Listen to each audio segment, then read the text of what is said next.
hai sahabat Bawaslu dimanapun kalian semua berada. Kembali lagi bertemu dengan saya, Ajeng Pangesmin Proko di acara kesayangan kita, Podcast Bawaslu Kota Jakarta Barat.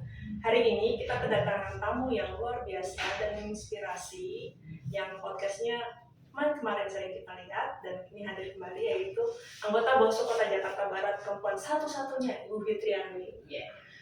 Apa kabar Bu? Baik, Bajeng sehat. Bajeng sehat? Sehat Bu, alhamdulillah. Masih semangat Bu? Iya. Kabar pemilu? Betul, masih semangat. Apalagi di depan lagi ada rekrutmen. Oh iya. Mas kecamatan. Ya, kawan-kawan sekarang udah dengar tentang rekrutmen Panwascam, mungkin dari media sosial, dari grup WA atau dari media sosial. Nah, jadi hari ini kita akan membahas tentang itu. Jadi teman-teman yang ingin jadi Panwascam wajib nonton YouTube kali ini. Iya. Jadi Bu, kira-kira apa yang sekarang Bawaslu Jakarta Barat lakukan supaya semakin gencar nih orang-orang pada ikut daftar Panwascam? Iya, Mbak Ajeng, terima kasih nih. Iya. Salah satu staf perempuan yang luar biasa. Memang beliau juga membidangi staf pencegahan ya Mbak Ajeng ya. Yang hari ini juga bersedia untuk meluangkan waktunya untuk podcast kita hari ini. Nah, terkait dengan persiapan ya Mbak Ajeng, persiapan rekrutmen pengawas kecamatan, kita sudah memaksimalkan, kemudian juga membuat plan dan pelaksananya alhamdulillah hari ini sudah selesai semua. Terkait dengan sosialisasi yang sifatnya masif yang kita lakukan melalui media sosial atau offline ya.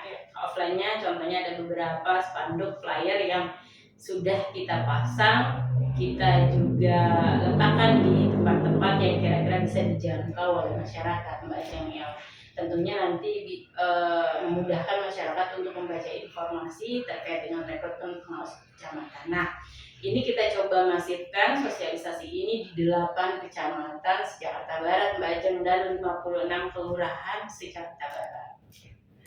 Kemudian sebelum kita ngomongin tentang persyaratan, sedikit aja Bu, Panwascam itu apa sih? Kerjanya apa? Panwascam, iya, bagi masyarakat di luar sana yang mungkin belum pernah tahu soal pemilu, pengawasan partisipatif, tentunya juga bertanya banyak soal apa sih Panwascam itu ya. Panwascam adalah pengawas kecamatan yang bertugas mengawasi tahapan pemilu. Dalam konteks secara hierarkis dia bertugas di wilayah kecamatan Mbak Ajeng. Nah, untuk Jakarta Barat sendiri membutuhkan 24 Panwascam atau pengawas kecamatan. Sahabat Bawaslu, kan yang namanya lembaga itu pasti erat kaitannya dengan keterwakilan perempuan 30%. Apakah di Bawaslu juga ada persyaratan seperti itu Bu? 30% keterwakilan perempuan pemenuhannya itu memang menjadi angka minimal Mbak Ajeng.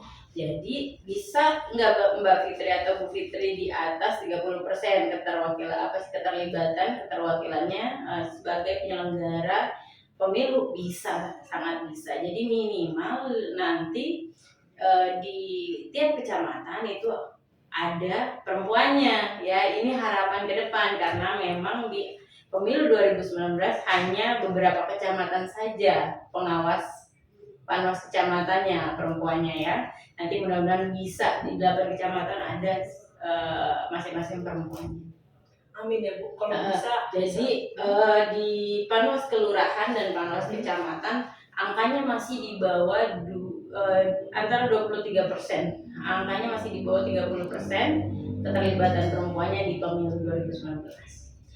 Jadi sahabat Bawaslu yang perempuan-perempuan nih daftar jadi Panwascam. Ayo, siapa tahu nanti satu kecamatan perempuan semua nggak apa-apa ya, biar sama dengan kita ya perempuan juga ya, masuk sebagai keluarga Bawaslu. Iya, jadi sahabat Bawaslu juga bisa tahu info tentang persyaratan ini lewat website Bawaslu Kota Jakarta Barat dan media sosialnya lihat di sini. Nah, atau kalau misalnya masih bingung, langsung aja ke kantor Bawaslu Jakarta Barat, alamatnya di sini. Kemudian kita akan bahas tentang persyaratan umumnya ya, biar nanti teman-teman yang udah lihat, udah ngunduh di website bisa lebih clear lagi gitu lewat podcast ini. Jadi coba kita lihat. Salah satunya tentang persyaratan pendaftaran usia paling rendah 25 tahun. Oh, atas dasar apa ya, Bu? Bukankah lebih baik umur 17 tahun? Iya. Sebagai pengawas, tentunya di angka 25 tahun adalah kedewasaan. Kemudian punya sikap yang sangat dianggap sudah sangat mapan untuk pengambilan keputusan dan lain-lain. Ini nanti akan berpengaruh pada bagaimana kerjanya secara strategis di lapangan, karena memang lingkup kerjanya adalah kecamatan yang punya beberapa kelurahan di bawahnya, dan ini juga menjadi nanti pengawas kecamatan juga lingkup kerjanya hingga pengawas TPS gitu ya. Nah, angka 25 itu memang sebagai pengawas kecamatan menjadi syarat mutlak ya gitu. Nah, untuk KPU-nya sendiri atau PPK ya itu lebih mudah dari pengawasnya. Jadi kan yang diawasi lebih mudah ya. Nah, pengawasnya harus lebih tua gitu ya, harus lebih dewasa, kemudian juga di usia 25 itu menjadi usia matang. Kemudian ini salah satu syaratnya itu harus berintegritas, berkepribadian yang kuat, jujur, dan adil. Ciri-ciri pengawas pemilu. Kemudian ini berdomisili di wilayah kabupaten kota yang bersangkutan dibuktikan dengan KTP elektronik. Ya berarti nggak bisa dong, Bu, kalau KTP-nya bukan Jakarta Barat, ingin jadi pengawasan Jakarta Barat. Menuju Bawaslu setempat gitu. Kalau soal informasi kan ini kan rata ya. Boleh jadi jika Anda bukan warga Jakarta Barat atau warga Jakarta Timur, Jakarta Selatan, silakan kunjungi website Bawaslu yang bersangkutan, karena ini sama gitu ya. Berarti ini rekrutmen ini sama senasional, se-Indonesia. Jadi kenapa dibuktikan dengan KTP sesuai dengan domisili? Karena apa? Seorang Panwascam dituntut untuk kerjanya sangat strategis dalam pengawasan tahapan pemilu ke depan di lingkup kerjanya. Jadi dan prinsipnya adalah berarti seorang Panwascam menguasai demografis wilayah setempat, gitu ya. Jadi sahabat Bawaslu, kenapa harus sesuai dengan KTP, supaya jika seandainya sahabat Bawaslu itu dari wilayah kecamatan Cengkareng, hafal setidaknya wilayah Cengkareng. Jadi pada saat melakukan pengawasan jauh lebih mudah. Begitu ya, bukan maksud mempersulit. Kemudian memiliki kemampuan dan keahlian yang berkaitan dengan penyelenggaraan pemilu, ketatanegaraan, kepartean, dan pengawasan pemilihan.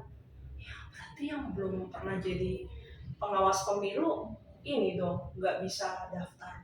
Ini kesempatan terbuka, baik itu untuk para alumni Panwascam tahun lalu dan untuk para pemula. Nah, gitu ya. Jadi kita bisa belajar dari banyak hal gitu ya. Salah satunya adalah dengan cara memfollow akun dan website Bawaslu. Teman-teman bisa banyak belajar apa itu pemilu, kemudian pengawasan, dan memahami soal terkait dengan pemilu dan hal-hal lainnya. Teman-teman juga bisa melihat Undang-Undang 7 2017 ya. Panwascam ini terbuka tidak hanya untuk para penyelenggara pemilu yang sudah pernah bertugas, tetapi juga untuk para pemula. Ini khususnya para pemuda dan para pemula di usia 25 tahun. Jadi ini terbuka secara umum, Mbak Aisyah. Benar. Jadi sahabat Bawaslu. Nah, teman-teman, yang terakhir nih, kelengkapan berkas. Yang pertama surat lamaran, 2 fotokopi KTP elektronik, yang ketiga pas foto terbaru ukuran 4x6 sebanyak 3 lembar dengan latar belakang merah, kemudian fotokopi ijazah pendidikan terakhir, kemudian daftar riwayat hidup, lalu surat keterangan sehat jasmani dan rohani dari rumah sakit pemerintah atau puskesmas, beserta surat keterangan bebas narkoba yang akan diberikan pada saat nanti sudah pelantikan. Kemudian surat izin dari atasan langsung bagi pegawai negeri sipil, dan yang terakhir surat pernyataan. Nah, formulir surat-surat ini selain yang tentang keterangan dari rumah sakit bisa sahabat-sahabat Bawaslu dapatkan di website Bawaslu Kota Jakarta. Segera unduh ya. Baik, dengan terakhir saya mengucapkan tentang kelengkapan berkas ini, berakhir juga nih acara podcast ini. Terima kasih ya Bu Fitri atas waktunya. Sama-sama Mbak Ajeng. Tetap semangat ya, sama-sama melayani para pendaftar sampai penerimaan berkas berlalu ya di tanggal 27 teman-teman. Jangan sampai telat ya. Silakan boleh main ke Bawaslu dan bisa ketemu sama Mbak Ajeng. Ya baik, sahabat Bawaslu semua yang ada dimanapun, terima kasih sudah meluangkan waktu untuk nonton YouTube kami Bawaslu Kota Jakarta Barat. Dengan ini akhiri, Assalamualaikum warahmatullahi wabarakatuh.